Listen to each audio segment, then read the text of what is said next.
Before anything, I want to share this energy with y'all. This is the end of an era for this physical space, as it has been violently taken away from us through an eviction. However, this is also the beginning of a new era in which we are now in the streets, in which we are still in the South Bronx, in which hip-hop is back to its original form, outside in the streets and accessible to the community. I also want to share that the RDACBX is more present than ever, because the RDACBX is not a physical space. The RDACBX is a collective of young artists, teachers, educators, and activists from the South Bronx and beyond that have been organizing for the last 4.5 years. I would like to call up the members of the RDACBX to join me on this stage so you can visually see what I'm talking about. If you are a member of the RDACBX, join me on this stage area, okay?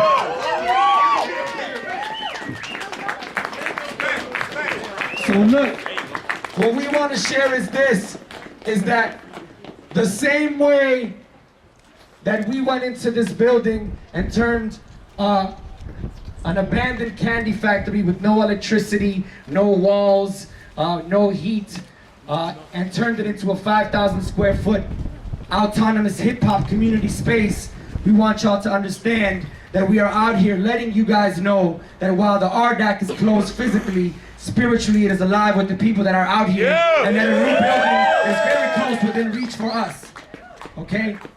We want y'all to understand that this is the collective along with y'all, because what we want to share is this. The energy behind this space is an energy that says, we're not going to sit here and wait for a Messiah to come and save us. A lot of times we hear that we are going to go and empower poor communities. We're standing up here letting people know that there already is power in our communities, and you are seeing it right here, right now. Okay?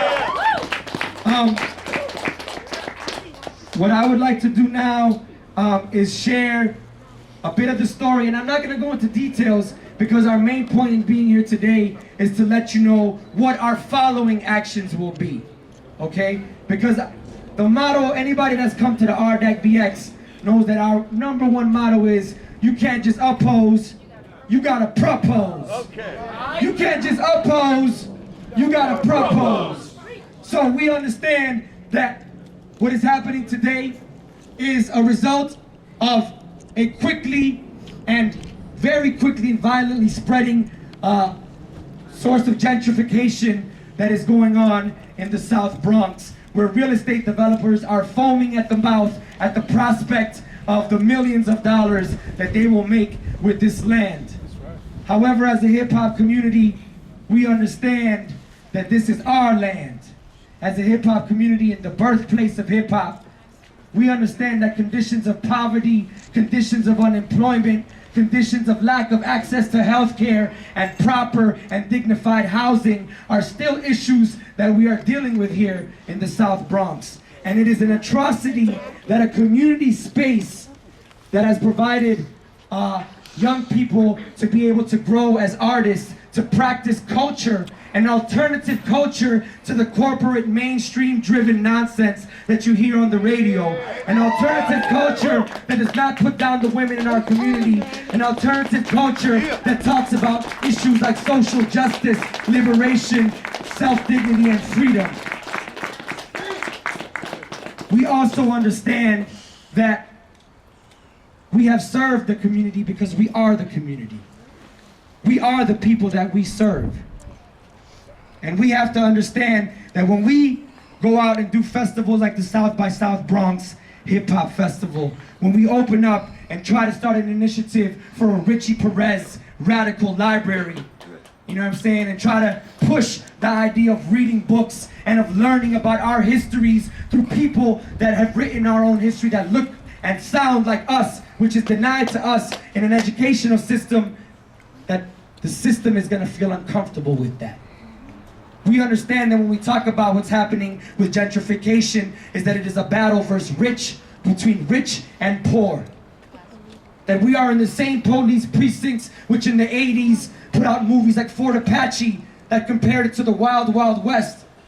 And we're seeing that it is still a world of cowboys and Indians out here in which we are being attacked, in which a space that young people came to for after-school programming, workshops, and summer youth employment has been shut down in a borough where an after-school activity for our young people, sadly, is being stopped and frisked like there's no tomorrow.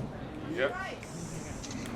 That ain't right. What we're talking about today is an eviction, and we say a violent eviction, in which my brother DJ Illinois was getting some rest after we had come back from being on tour in Berlin and performing at Ithaca College, where he was getting some sleep, and he's awoken by U.S. Marshals, 4 NYPD officers that are armed, and told that he has 5 minutes to get the fuck out.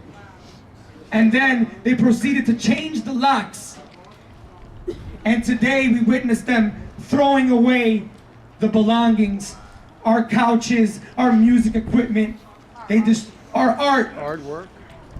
our 4.5 years of hard work thrown away into the garbage. I don't know about y'all, you know what I'm saying? But sometimes I feel like this is a moment for feeling a little bit of anger, feeling a little bit of rage. But at the same time, what we gotta talk about is that hip hop has always been a culture of resistance, and we're gonna channel that rage. We're gonna channel that rage through our lyrics. We're gonna channel that rage and anger to organize more and more. Because I have a strong feeling that these brothers had no idea who they were messing with. Yeah. That we will not stay quiet, that we will not accept this, we will not stay silent,